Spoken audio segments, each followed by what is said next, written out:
Hi, this is Ned Siegfried from Siegfried and Jensen. As proud sponsors of BeliefCast, we hope you are inspired by Todd's weekly podcasts, which contain so many courageous stories of recovery and personal growth. Remember, it's not what happened in the past that matters, it's what happens in the future. We invite you all to work hard and be optimistic about your future. Enjoy today's podcast. Welcome back, everybody. This is Todd Sylvester with the Todd Inspires BeliefCast. Thank you once again for tuning in. I know I say this every time, but it's the truth. I'm so grateful for all of you, and I feel blessed that you believe in me enough to tune in, and I can't thank you for that more than in words. It's tough to even express. And then my sponsors, Maury Nutrition, Wasatch Recovery, Siegfried and Jensen, Thread Wallets, and then the beautiful music you hear at the beginning and the end of the show is by my good friend Paul Cardall. He's an amazing award-winning pianist, and I love him, so thank you for letting us use your music. And as always, I'm so grateful for the people that come in to share their amazing stories and their lives with us, and today we're joined by Lori Allred. Lori, thanks for being here. Thanks for having me. I appreciate it. Yeah. We've known each other now for several years, I would say now, and I got to meet you because you invited me to come speak at one of your events that you had put together, and that's when I really got to know you well, and I can't thank you enough for that opportunity. That was such a great blessing for me, and so that's when you and I got connected. A little background on Lori. She grew up in beautiful Lake Powell, Arizona. Wow. Who can say that? Not very many people. Not very many. Only a few of us. Right? You have 5 children, 5 grandchildren. Congratulations on that. You got a beautiful family, by the way, just amazing. You have a passion for personal development. You're an entrepreneur. You own, is it Salon Suites? Is that how you say it? Yes. In Colorado. And it's a home of 23 independent salon professionals. And again, I didn't know that either. That's really cool. Thank you. Yeah. And it's interesting why it's in Colorado. We'll talk about that in a minute. And again, during the pandemic is when you organized that personal development for teens. And that was it was so needed at the time and such a wonderful event. Again, you love your family, you love spending time, you love traveling. Again, you love just learning. And your family's been through a lot. You had a son who went through some really difficult times.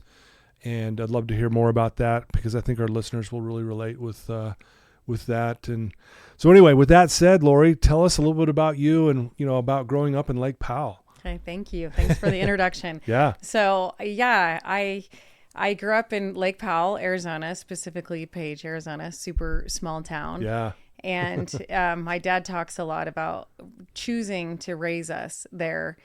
He wanted us to be a big fish in a small pond. And I feel like that has blessed my life immensely, to grow up in a place where I could do anything. I felt like I could do anything. Yeah. And because we're limited in the resources that we have, when I talk about the things that I was able to do in high school, people laugh because, my kids now they're like mini professionals at what they do, that you kind of pick one thing, they start when they're 3 and they keep doing that. Right. And I was able to play every sport and do everything. And I actually thought I was good at everything because there's not a lot of competition. And it wasn't well into my adult years that I realized I'm actually not really good at anything, but I just can play a lot of different sports and do a lot of different things. And I got to have a lot of unique experiences because it's a small town and my parents are amazing and they just raised us to experience things and do a lot of different things. And I could do that in that small town. So it's been a blessing to me for sure. Well, one of the reasons I wanted you on this show is I love the way you carry yourself. I mean, you really do. You hold your head high. You're confident. You're energetic. You really give out positivity in this world. Were you always like that as in Page too, or just that kid who could believe he could do anything? I mean, it's kind of what you're saying a little bit here, but have you always been like that? Honestly, yes, I think I have. I think such a testament to the way that I was raised, like from as early as I can remember. If we were on a road trip, we were listening to Lou Tice, if you know who he is, like Lou Tice or Zig Ziglar. Yeah, yes. I was just like, that was like gospel words to us, like to be raised on that. So I was raised by parents who had their own hardships that they went through, that they overcame, that personal development was such a big part of their life. And so it's always been a part of my life. I was going to talk about this later, but when I was 5 years old, I was in an accident. On a motorcycle. I was actually just sitting on it, but it fell over and cut my head, like sliced my head open. Over 100 stitches, like from here, like from all the way to the top of my head, all the way like through my face. And I had to have I couldn't look at myself because it was so hard to look at with all this. In Page, Arizona, they don't have a plastic surgeon.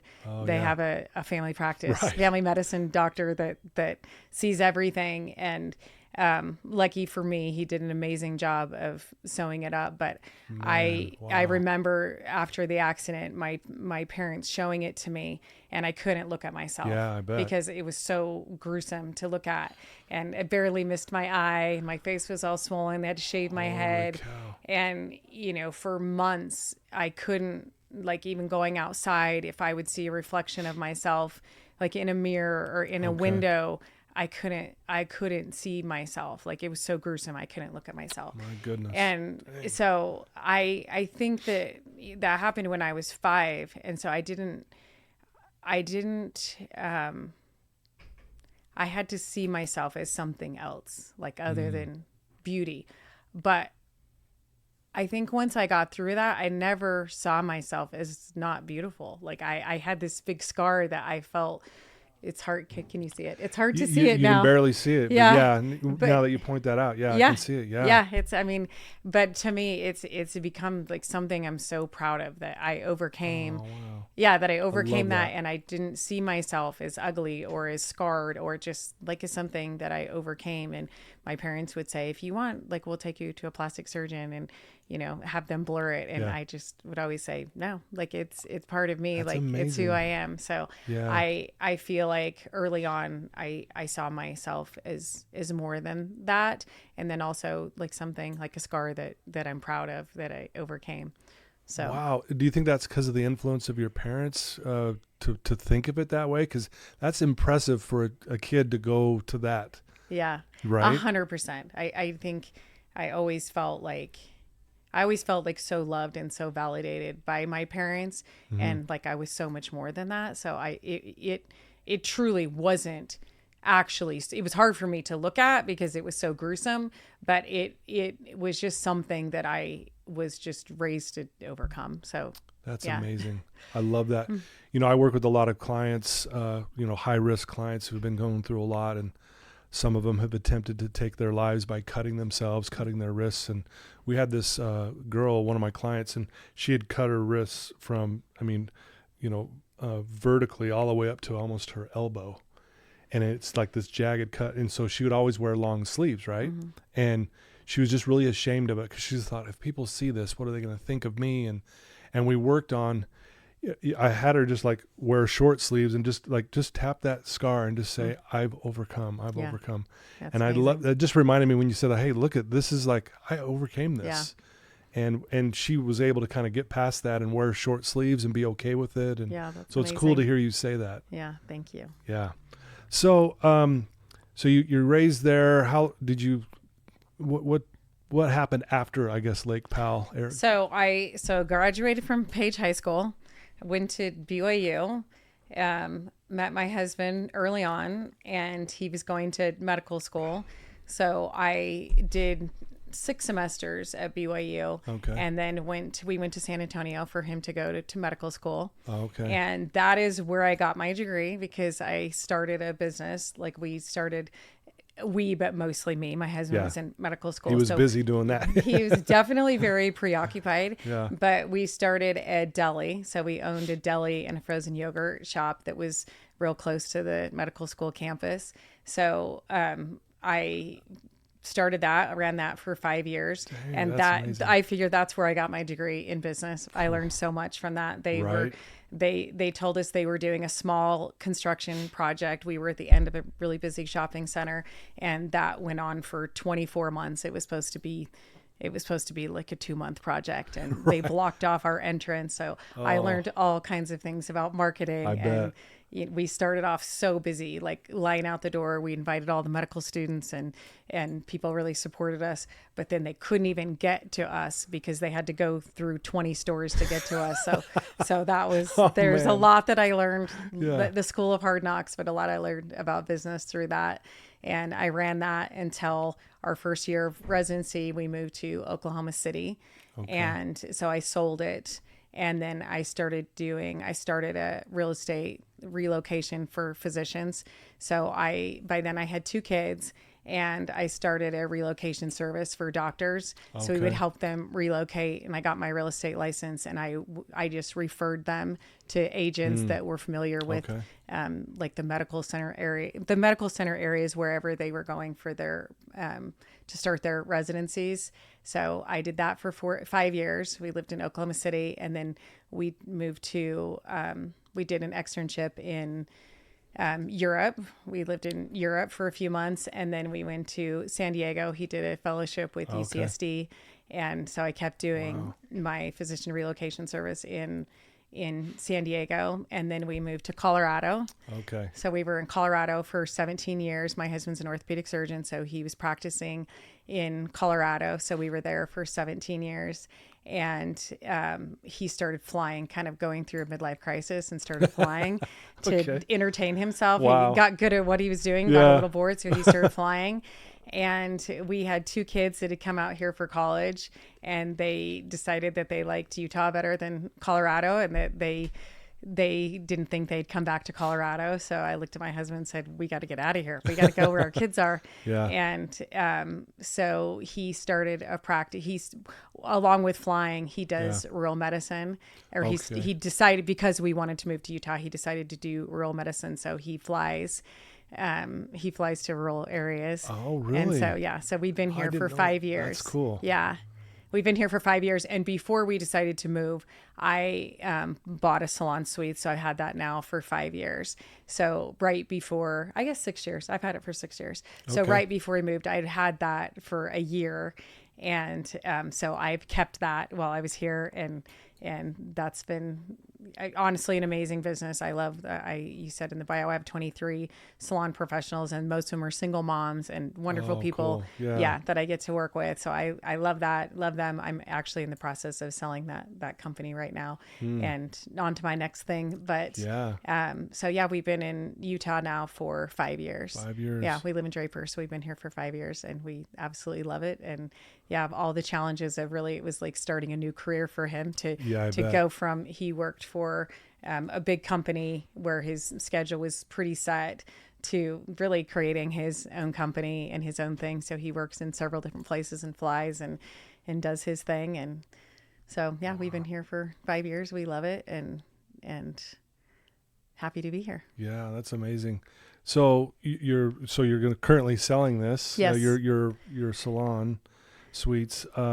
Do you go there a lot, though? Is it back and forth a lot? I've been so lucky. I have an amazing manager, and we talk a lot on the phone. And so you don't have to go there so much? I don't have to go there. Nice. Yeah, it's a great business. So I've been able to do a lot of it remotely. At first, I went back and forth a lot. And then through the pandemic, we got good at just communicating and not going there a lot. So I go there like probably 3 or 4 times a year is all. But gotcha. Yeah. So. Well, obviously, you guys are go-getters, man. You guys are out doing things, and all the way back to when you started that deli. Is that when you realized, man, I really love this, trying to create things and to build things up? Is that kind of what got the ball rolling? Was, definitely. I feel like I just have that in me, the way that I was raised by entrepreneurial parents. And so I had that in me, but also realized that, looking into finishing college, it would cost me more to go to finish my degree than it would to put my husband through medical school. And so we just decided, you know what, I'm gonna figure something out and create something. And I don't like to say this very often because I give away how young I was when I got married, but I was 19 when I started that, and I had 19 employees, like mostly teenage kids. And that's amazing. I learned so much from I bet. so much from doing that. But yes, that definitely started me on the path. But growing up, my parents raised us like, you want money, like we paint addresses on curbs, and we always I definitely, growing up in Page, I worked when I was 13, and I worked at a restaurant when I was 13. Yeah. They must have not had child labor laws because we always worked. Well, probably because Page too is social. We need people, that kind of thing. Yeah. So it was a unique place to grow up, but but we did little businesses growing up. So it was naturally like what I thought of is, my husband didn't make any money for years. So I wanted things for my kids, and I wanted to be able to stay home with my kids and work. Yeah. And so I knew I had to create my own thing if I wanted to have a flexible schedule. So I love that. Yeah. Is it fair to say you've cultivated this along with your parents, the things that you guys did, this belief that you can do anything? Yes. Is that fair? Yes. Yeah. Yeah. Yes. That's what I get from you. Yes. My dad used to not let us say, like, we couldn't say I can't. Like if you say you can't, that's an excuse to not try. It's like a swear word or something. Yes. Yes, for sure. So I was just raised on figure it out, like create something, go get it, create something. And wow. Yeah, it was really, really important to me to pass that on to my kids too. Yeah. So I know you're a woman of faith and it means a lot to you. Were you raised religious? Yes. And yes, for is that part of your upbringing? Yes, for sure. Yeah. Very faithful, strong belief in God, and strong. You put this into words so well, as you said that I put together a personal development summit for teenagers that during the pandemic. And one thing that you said in your talk that has always stuck with me, and I've heard you say it on your podcast a lot, that life is happening for you. Yeah. And I feel like from a faith-based aspect, I was raised that way, that, if it's not this, there's something better, and that life is happening for you, and all things will work together for your good. And I'm not always perfect at believing that. Right. It's hard. It's hard. It's hard when you're in the messy middle. Right. It's hard to see that, but believing that there is a God that wants something better for you and that will guide you along the way is definitely a huge that's been a guiding aspect in my life for sure. So, if you don't mind, just for our listeners too, like what do you do to help cultivate your faith and I guess strengthen it? Because I think a lot of times people hear that and they go, oh, okay, she's a woman of faith. And what exactly does that mean? Because I know I have a lot of listeners that are probably not sure of a higher power or God or that kind of thing. And so what do you do to cultivate that and to have that connection, if you will? So for me, it's a daily practice. And, in my best weeks, I do that, 5 out of 7 days. I'm good at doing that, but just immersing myself in, for me, it's immersing myself in reading things that bring me closer to God. And that is my scriptures, it's talks, but I am a huge believer in personal development. Like that's a part of my daily life as well. And it's not, it's something that I feel like goes hand in hand, absolutely, with my faith. And something that I've done that would probably come up later in the podcast, but something that was really important to me is I homeschooled my kids for 4.5 years because they were so busy doing the things that were important to them and things that they had decided to do. And I didn't feel like we had enough time as a family, or we had enough time to implement the things that are really important to me, like being able to have a practice that includes God, being able to include a practice that includes personal development. Mm-hmm. And so I'm honestly a terrible homeschool teacher, but I was really good. I doubt it. I bet you're pretty good. No, I really wasn't, but I was good at teaching them personal development and also teaching them, we'd have faith-based practice, we have a personal development practice, and then a lot of things they did on their own. And then they all had like an entrepreneurial endeavor that they were working on.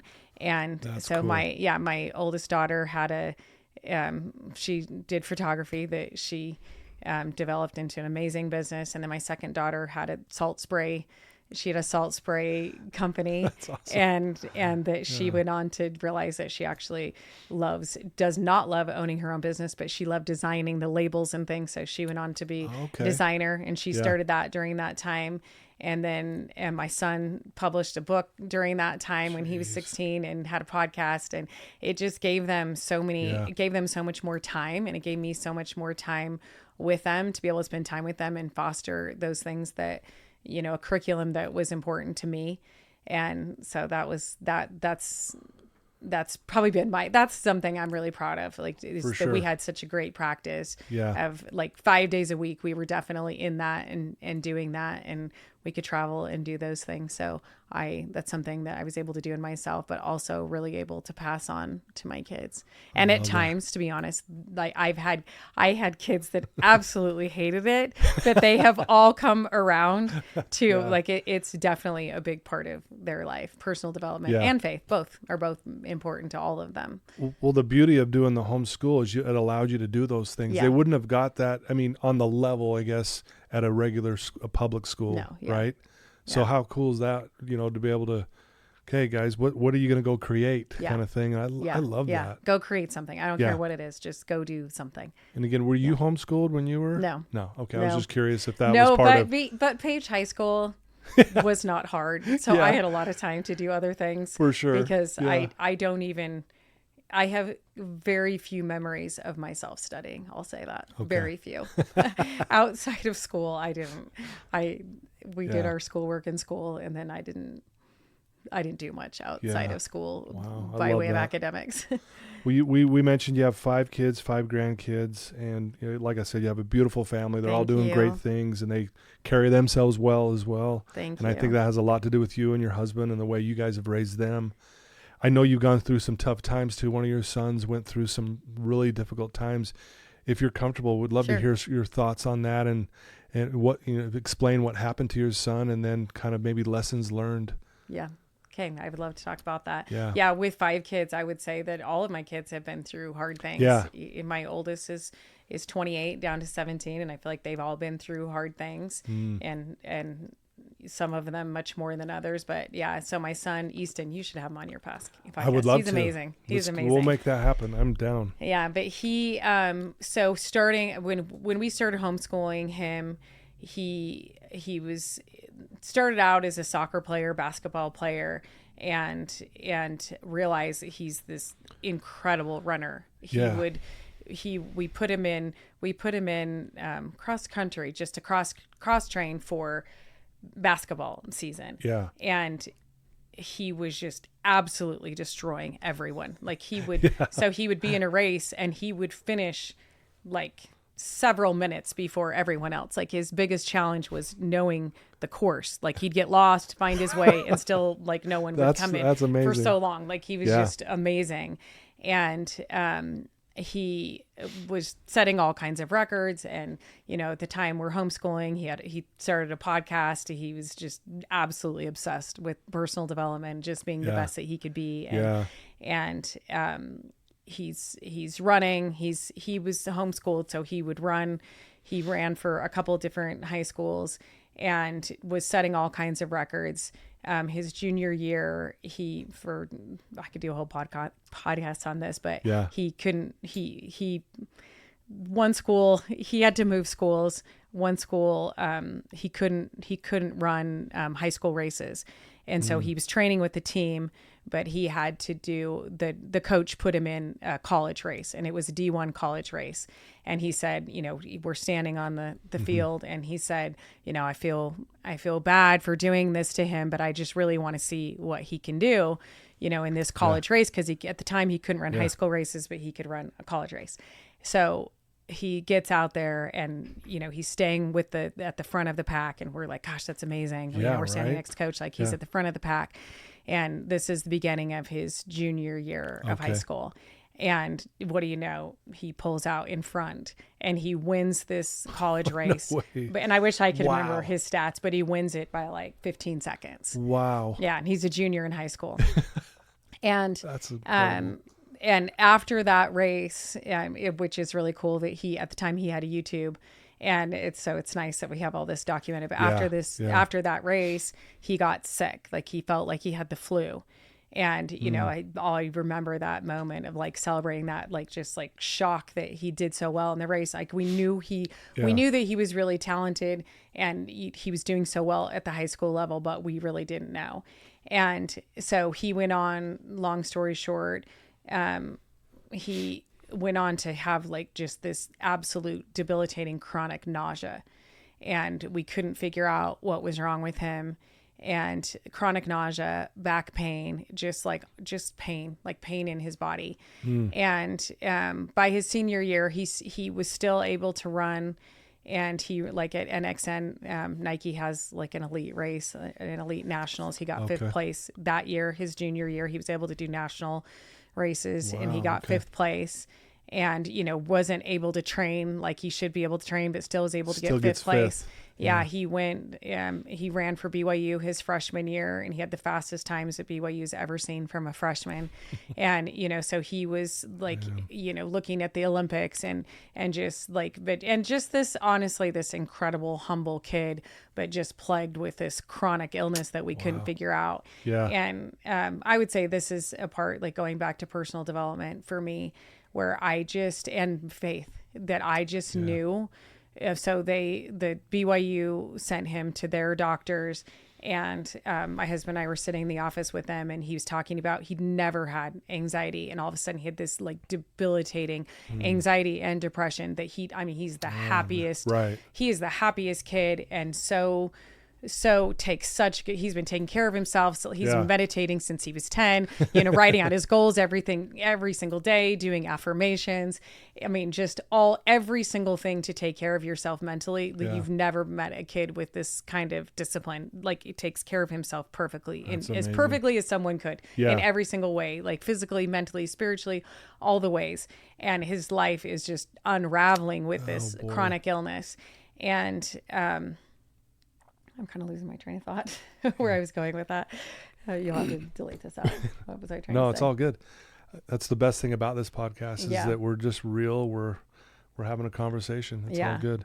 I can't remember what question. So anyway, he got that chronic illness, but you guys didn't know what it was. Oh yes. Okay. We didn't know what it was. So we went to the lots of doctors. I mean, at this point, probably 40 something doctors, and we take him to BYU, you know, their family practice doctor, so we can get in their system. And my husband and I are sitting in the office, and he starts describing his symptoms, and I can tell that the doctor is going to diagnose him with general anxiety disorder, which he did, and put him on anxiety meds. And so we did that. I remember on his high school graduation, they doubled his nothing was touching his nausea. So they doubled his anxiety meds. And I still remember him standing in the kitchen, like taking double the medication. And I finally, you know, after months of that, I just said, there's something else wrong. He does not have anxiety disorder. I know he has what sounds like anxiety to doctors, and like I said, my husband's an orthopedic surgeon. He's a physician. And I remember sitting in the car with him, and he said to me, like, when are you going to stop going to doctors and fighting for this illness that is general anxiety disorder? Like, that's his whole problem, is general anxiety disorder. And I said, no, it's not. Like, and I said, I will fight until my last dollar and my dying breath, because he does not have general anxiety disorder. And so every doctor, you know, because in a lot of ways, his symptoms would fit severe. You know, you can have stomach problems, and you can have anxiety that causes nausea. But I knew that something else was wrong with him, and I fought so hard for him. And we have an amazing relationship. We're so close. And I knew, like, at that time, his faith had unraveled. Like, everything that he believed in, he didn't believe that meditation could help, the personal development that could help, that God was real, that anything, like, but we were able to. What a dark place for him. Very dark place. The darkest place you could possibly. I worried about him every single day. But I was lucky that going back to homeschooling, I had a relationship with him where I knew him so well that I knew that he didn't have anxiety disorder, because I knew him so well, and I knew that I knew him, and I knew that didn't fit. So we were absolute miracle that have you had Allie Jensen? Yes, Allie Jensen's been on the show. Yes. And she's amazing. Yes. I love her. Yes, by an absolute miracle. So Trini, her mom actually grew up Lake Powell. Oh, really? Yes. Yeah. Oh, no way. I love her too. Yeah, in a way I knew her, okay, but she was 5 years older than me, and so we were never in high school together. But she, by an absolute miracle, not even knowing what was wrong, or that there it was anything wrong with him, she reached out to me and said, "I know what's wrong with your son." Like that. Wow. That's a whole long story, but she changed our life, and we were able to get a diagnosis, and there's a whole podcast talking about that. But I mean he's in so many ways. He's happy. He still can't run. But he's happy, and I feel like his faith and personal development honestly saved his life for sure. Wow. Yeah. And finding a diagnosis, but even that, it's, talking to Allie, you really, it's a roller coaster. And I believe with my whole heart and soul, he will heal and he will get better. And it's been 6 years of that, but I'll never give up on that. Because I know that he's meant to be well. Yeah. And he's still not, but he is mentally so strong and so well. Yeah. I think I'm so grateful for what he was taught, what I felt inspired to teach him, more than all of my other kids. Right. He just loved, like he soaked it all up. And like I said, he published a book when he was 16, Healthy Habits for Teens. And the book turned out to be the book that he needed to get through his, at the time when he wrote the book, I remember thinking, nobody wants to hear from a kid who hasn't been through anything hard. Like he just had like massive success, and he wrote this book. And now I feel like you need to rewrite the book because now it comes from different perspective. Like he has so much experience. I honestly, at the time, like I hadn't experienced, I grew up having this like terrible accent, but not really hard things. And, I could talk about this, but he had another sibling. I remember when we were like doing the book reveal, he was publishing the book, and he had a sister that was struggling with mental health challenges. And it was just, I have him, I can hear him in one room on his podcast talking about personal development, and, my other daughter just not wanting to have anything to do with that. When you're in the throes, you just you kind of can't deal with that. So wow. That was an interesting journey too. But they've all come around, and they really have embraced that, and it's helped them get through, their deepest, darkest challenges and hard times. But that's been 6 years of me devoting so much of my time and energy to helping him heal, and in so many ways, he is healed. Like the fact that he lives a very full, happy, productive life. Says a lot. Yeah. Most people would never know that there's anything wrong, but he deals with a lot still, but he's able to not only manage, but he is thriving. So I feel really proud of that. Well, shout out to Easton and for Trini for reaching out to you guys. And it's so cool how, again, life's is happening for us. Yes. And it's tough to see it when you're going through it, man. But I'll tell you, you think about everything that he went through, basically trained him to be able to deal with this heavy thing. Yes. And so that's a testament to you guys too, to be able to, look back at the homeschooling, like, well, had that not happened, who knows? I don't know. It's just really cool how all these puzzle pieces start to fit together. Yeah. What was it, Steve Jobs that says you can't connect the dots looking forward, you can only connect them looking backwards? I love that. And you go, that led to this, and that's amazing. So thank you for sharing that. I know it's probably hard to talk about that sometimes, but thank you. So thanks for asking. Now, this is a big question, I know, but what would you say through all of this, for you personally, is the biggest lesson that you learned through this? And I know that's a big question. There might be 10 lessons.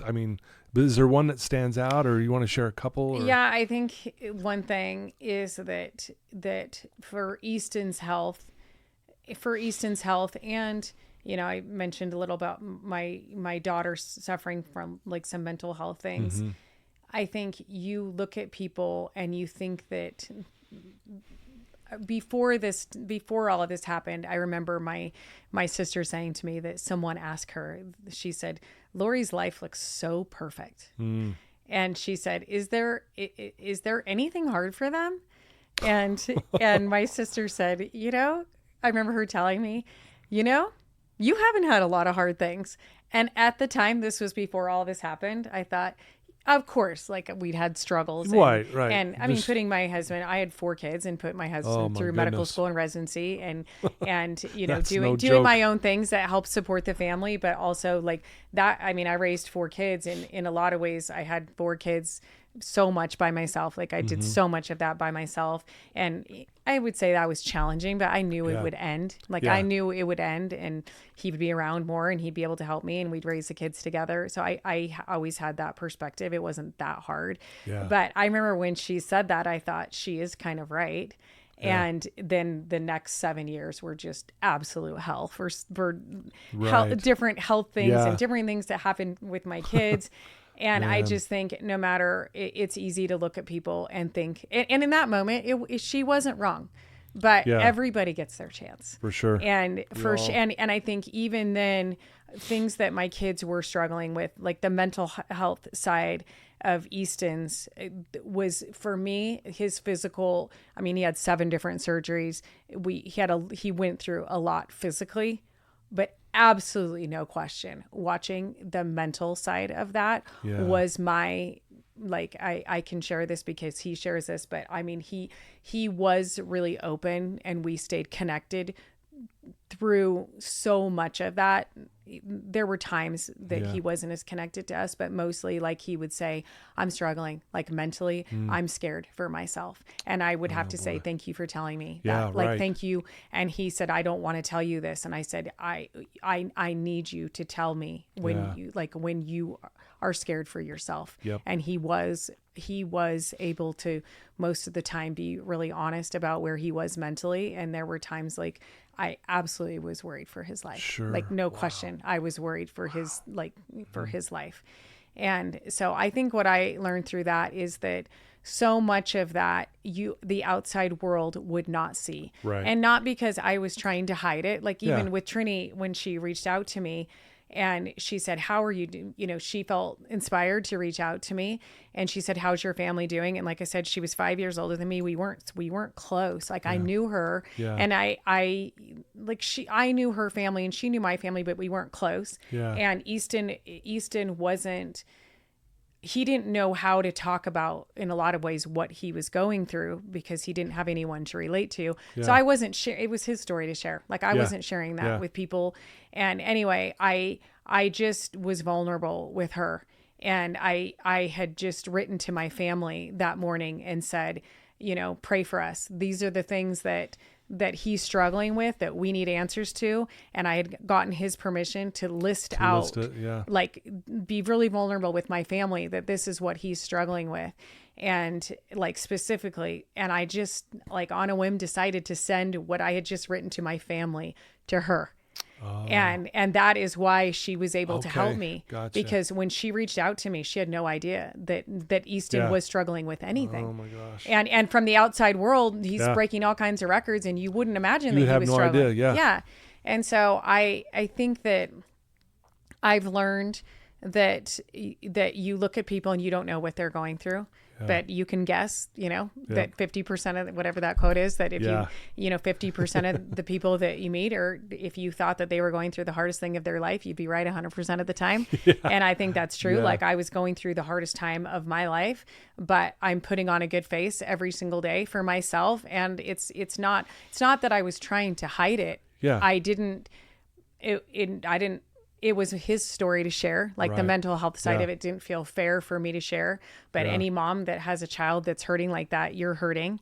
Big time. And, so I had some people that I felt safe in confiding. I felt safe. Like I was careful because it was Easton's story. So I was careful, but I had people that, my family that I'm super close to and some friends that I opened up to. And I was always shocked at people who I thought couldn't relate to what I was going through. I was always shocked at their stories and the ways that, so in a way, it opened my eyes to the pain and the suffering that every person has in their life. Right. And so I think just recognizing that people are hurting and people are going through things and their life might look perfect on the outside. And again, I wasn't trying to hide it at all. It wasn't, a lot of it wasn't my story. It was, I was hurting because he was hurting. For sure, yeah. But it wasn't my story to share. Okay, yeah. And I can share it now because he's so,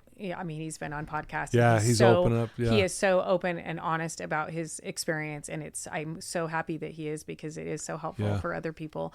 And it's easier to share when you're on the other side of it, and he is on the other side of that. And so awesome. it's easier to share then. I'm so glad he's doing so much better. Yeah, that's amazing. Thank you. Yeah, me too. Well, no, I love the vulnerability too, because that's how you get to know other people. Like, I'm not alone, because you chose to get vulnerable. Like, here's what's going on. Yeah. And then it's people just come out of the woodwork, and you're like, well, oh, and my I goodness. felt safe. I mean, people have to be a safe place for you to be vulnerable. So I had some people, and sometimes people that I was surprised, like with Trini, that didn't even make sense for me to be that vulnerable with her. Like, we're not close. Yeah. And she didn't even know Easton. Yeah. So it's, I want to be that safe person for people so that they can share with me. And you can't be that for everyone, but you can be it for someone. Absolutely. And I'll tell you, that connection piece, in the world I'm in with, dealing with substance abuse and alcoholism and drug addicts, I think it was Johann Hari said the opposite of addiction isn't sobriety, it's connection. I love that. And I love that too. And it's so true. Like, that connection piece is, I think, what gets us through it. I know for me personally too, when I'm going through something hard and I've got that, still have some connection with people, it really does make a big difference. And it sounded like that's what started to happen as you started to share a little bit. Yeah.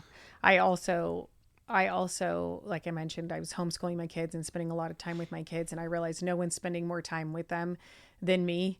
And so I've read, I mentioned this to you, but I have read so many books, listened to so many podcasts on, like, I've always seen myself as I am my kids' life coach, because I'm with them all the time. Oh yeah. And so I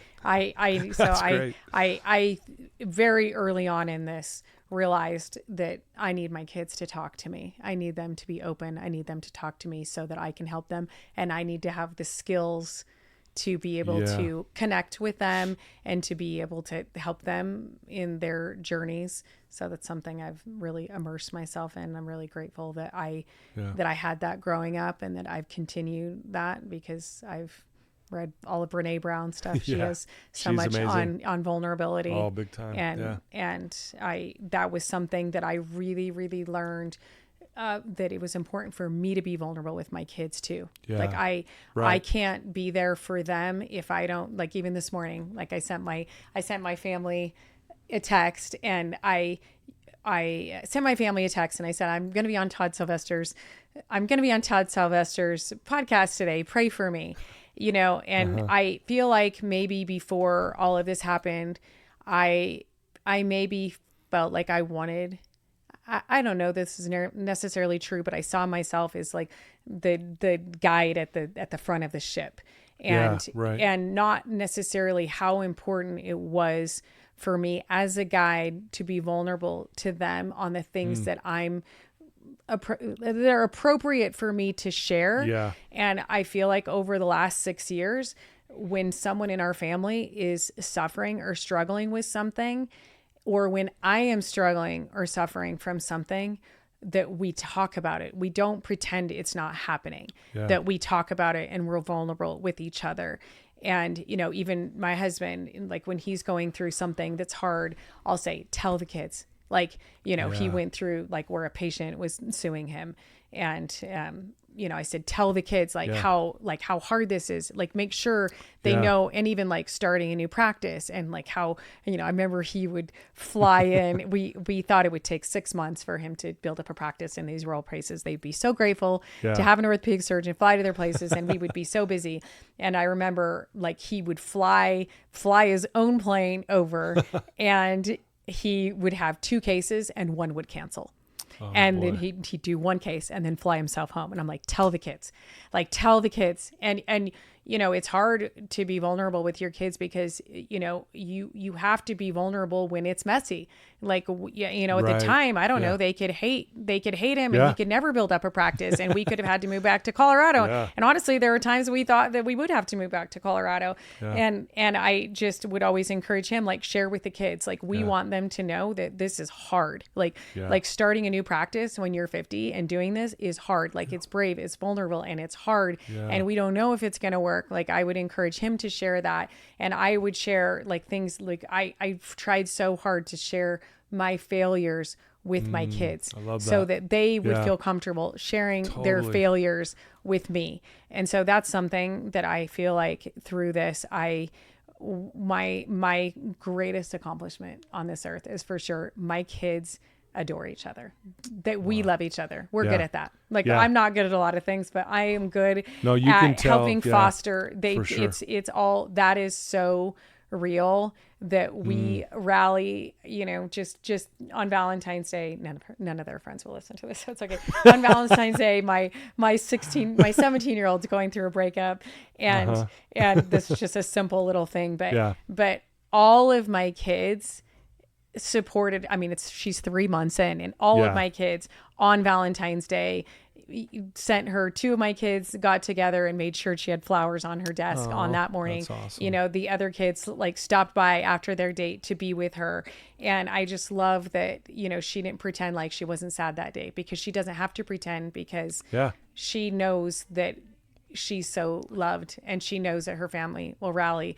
And so it is the single most thing that I am most proud of, is that we are so close, and we love each other, and we celebrate my kids are very accomplished. They've accomplished amazing things that I'm so proud of.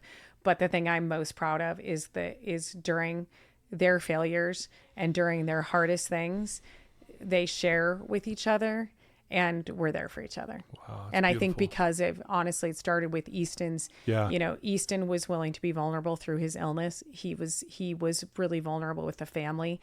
And so they all rallied, rallied and supported him. And because of that, when they're struggling, like he knows how to support people. Because of what, at 22, he knows how to support people like few 22-year-old boys would know how to do. He's amazing at that because of what he's been through. Wow. I love that. That's amazing. And, I saw this thing once, you may have seen it too. It's pretty popular, where some guys, he's a billionaire, and I don't know the guy's name. I apologize, but he's getting interviewed, and they're asking him, what is the definition of success? And everyone's thinking he's going to say some financial advice, right? And he goes right into, when your kids are older and they want to hang out with you. I actually just listened to it. Did you really? Yeah. Yes, I'm trying to think. I heard it on, it was on Brendan Burchard's. It was on his growth day. Yeah. How true is that though? Like your kids want to hang with you when they're older. Yeah. I'm trying to think. That's when that is, I actually my husband and I just came back to Cabo, and we set goals. We do this every quarter. We set our goals. And after listening to that, it was on growth day. I can't remember who the billionaire is. He's the founder of some big company, but I just heard that. And I said, that is my new definition of success. For sure. Is that my kids. Same here. And there's so many things that encompass that I actually I asked my husband that question. I said, what would be the definition of success to you? And I said, I just heard this, and is my new definition. And I think it encompasses everything for me, because my friend just sent me this morning that I've heard before. Like, my kids know that I would die for them. I know they know that. Like, my kids know that, I am a warrior for them. Yeah, but I also do want my kids to know that I will live for them. Like, I will keep growing. I will keep chasing my dreams, because if you're not living, you are slowly dying. And I want my kids to see me continuing to grow. And, I'm in a transition phase where I told you I'm selling my Salon Suites, And it's a transition phase for me that my daughter, who's a junior in high school, she only has one more year at home. Yeah. And, I'm looking at like, what are my dreams and goals, and how do I want to spend my time, and how do I want to be remembered? And I think my kids are not going to want to hang out with me if I'm not. I need to be inspiring to myself, and I want them to look at me and say, when she raised her kids, then she did this. She did this while she was raising kids. Sure. And it's so to me, your kids wanting to hang out with you is not just, they're so like, I gotta be awesome because my kids are awesome. So if they want to hang out with me, I'm doing cool stuff with my life because I want to have interesting conversations, with them as long as I can think straight and clearly. We're going to have interesting, good, inspiring conversations. That means I have to do awesome things with my life. So for me, that is I love that you said that, because I really did. I was at the gym listening to that. I'm like, cool. This is it. This is my new definition of success in all the ways, is that my kids want to hang out with me. And right now I'm really lucky because my kids want to hang out with me. Yeah. So, you're doing something right. Yeah. So in this moment I'm successful, and it's tough to stay there because like I said, my kids are impressive and they're doing awesome things with their life. And I love that we're all best friends. I love it. Yeah. Well, you are awesome. So thank you. I really mean that. I think the world of you, Lori. You're amazing and a great example, even through the tough times and the good times, and just owning it and being vulnerable, all of it, all the above. Well, thank you. It's been wonderful to hear all this. I know you're selling your business. You said, do you have something you could share with us that maybe you're looking forward to doing, or you're just still kind of trying to iron that out? I'm definitely still processing. Okay. Like I said, I think that one thing that I'm so proud of is that Elevation Life Summit that I hosted for the teens. It was amazing. And I think there's so much that you can do with kids at that age. Mm-hmm. And I did that during the pandemic. Yep. And it was such a unique moment in time where there were all these amazing people and these amazing speakers that I realized turns out they have time because they're not traveling and they're not speaking. So they have time. Yeah. And I know that people love to give back. And so we had these amazing speakers, and every person that I asked said yes. We had you and Justin Osmond, and we had Stephen Covey people there. And you probably were only Matt Townsend, and every single person that we asked said yes, donated their time. And that was one of the most proud moments of my life, is feeling like this needed to happen and that kids would come together and that people would say yes. And, it was an amazing weekend. And I would love to do something. I would love to do something that merges personal development. I would love to do something with teens. And I would dedicate my whole entire life to helping kids that have, I haven't even said the word of it, but my son has vascular compression syndrome. And we're learning that the root cause of that is that your nervous system gets inflamed. And it's something that we recently, have discovered that is the root cause. And it can come on, these things come on, you have physical abnormalities for sure, and you're prone to it. You're genetically prone to it. So for Easton, he got a virus. It could have been like even that race along with the virus triggered. And so thank the heavens that he is so able to, like, he's always so able. He's the most, like I said, the most disciplined person I know. And he already has worked but it goes way beyond mindset, goes way beyond yoga or meditation, but you retraining your brain. And I know that, like I said, I know we're going to get there, and I know that we're going to figure that out. And if not, I'm absolutely going to die trying. And I would love to crack the code, figure that out. And I would help those kids, those parents, those moms, those people for the rest of my life. Wow. And so that's my focus is on that. Okay. And starting something with that. And like I said, my business is going to sell in another month, and I just keep thinking and fine tuning that. But cool. I would love to dedicate my life to that. But, I love it. But I have to crack the code first. Yeah. Well, you'll figure that out. We're getting closer. If someone's going to do it, it'll be you. We're getting closer. I know. I can feel your passion. So, and everyone listen to this, you feel her passion, right? Wow, this is awesome. So thank you. I love it. one of the questions I want to ask you here in closing, if there's, and I know a lot of people listening to this are struggling with something. Yeah. You said, everyone's going through something. If there's someone listening to us right now and they're in a dark place, they don't know what to do, they're lost or whatever, and just in a bad place, what could you tell them right now? What would you say to them? So I'm going to say something I didn't expect to say, and then I'll say the thing that I expected to say. I didn't expect to say that it is so important that you're honest and you own it. And I don't think people you have someone that you can trust. Yeah. And like Brene Brown says, give it a name. Mm-hmm. And then and not to say, and I'm a big believer in this. And, recently Easton went through his whole Instagram and deleted everything to do with health. Every post he ever did with health, he deleted it because he doesn't want to identify as someone who has a debilitating chronic illness. Even though it is a huge part of his life, it is not his identity. It's not who he is. It's not who he is, even though it is so ever present in his life. Yeah. And so it's a fine balance between not identifying as that, like you are not your illness, but also being willing to, you have to have people that you can share and that you can be honest and that they can hold space for you to be vulnerable and tell you how you're really feeling. Yeah. And so I would say to anyone struggling, find someone that you can trust, and also trust that there is help. There's always something that you can do to improve your life. Like there's always hope. There's always help.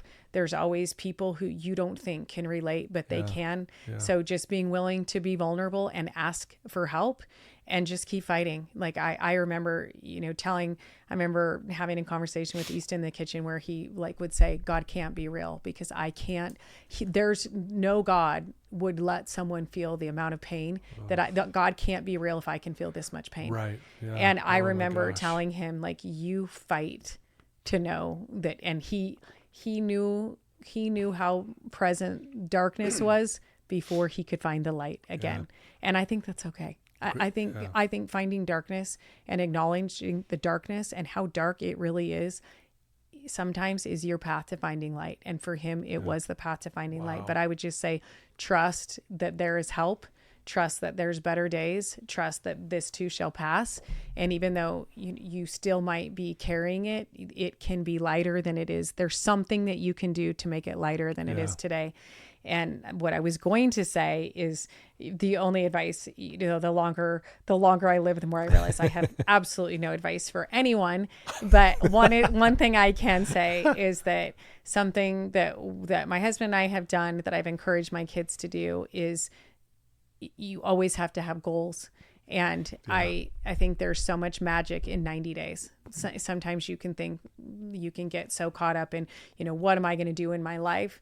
But what are you going to do in 90 days? Like, how can you improve your life in all the areas that matter, and sometimes like during our darkest times, sometimes it was like, I can be a friend. I would list the people I wanted to be a friend to, for those 90 days, or I would list, I said I love to work out and I love to take care of myself. And how can I take care of myself a little bit better? How can I be a better friend? How can I practice my faith just a little bit better? And so I think having concrete, so every 90 days, my husband and I get together, we'll go to a hotel, or we did just go to Cabo, but we can just go to downtown Salt Lake. We usually do try to get away, be in a place that is inspiring to us for whatever reason, not at home. We're outside of our space, and we set goals personally and as a couple of how we want to become better.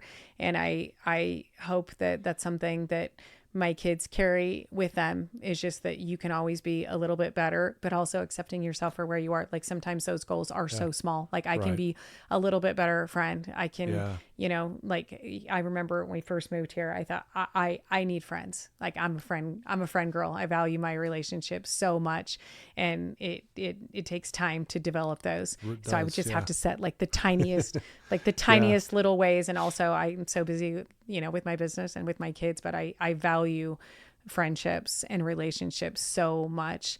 And I just think we all need that in and outside of our family so much, but those just tiny, Yeah. sometimes they're tiny little goals, but I believe in 90 days, you can be a little bit better. Wow. I love that. Beautifully said. Thanks for sharing that. Thank you. I love that. If someone wanted to reach out to you and just to, follow you and get to know your family a little bit better or understand more of, maybe they have someone who's going through the same thing that your son's been going through, what would be the best way for someone to reach out to you? The best place right now is on Instagram, Lori K. Allred. Okay. And I don't post super often, but I'm on Instagram. So if you wanted to direct message me, I definitely am on Instagram. Okay. And we'll put that in the show notes so they can get right to it. But I hope that they do, because again, I've learned a lot from you today, and I've learned a lot from you just because I've known you for a while now, and it's been so wonderful.